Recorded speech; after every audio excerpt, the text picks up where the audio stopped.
விடாமுயற்சி free booking வசூல் வேட்டை இதுவரை எவ்வளவு தெரியுமா? வாங்க பார்க்கலாம்.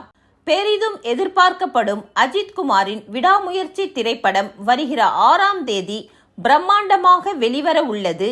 இயக்குனர் மகிழ் திருமேனி இயக்கத்தில் லைகா தயாரிப்பில் உருவாகியுள்ள இப்படத்திற்கு அனிருத் இசையமைத்துள்ளார்.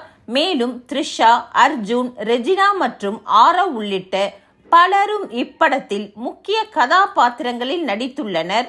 ரசிகர்களால் பெரிதும் எதிர்பார்க்கப்படும் விடாமுயற்சி படம் தமிழ்நாட்டில் மட்டும் சுமார் 900 திரையரங்குகளில் வெளியாகிறது என்பது குறிப்பிடத்தக்கது. இதனால் கண்டிப்பாக மாபெரும் வசூல் சாதனை படைக்கும் என்பதில் எந்த ஒரு சந்தேகமும் இல்லை. இந்த நிலையில் ஃப்ரீ புக்கிங் இதுவரை இப்படம் செய்துள்ள வசூல் குறித்து தகவல் வெளியாகி உள்ளது. அதன்படி விடாமுயற்சி திரைப்படம் ஃப்ரீ புக்கிங் ரூபாய் 2.5 கோடி வசூல் செய்துள்ளது.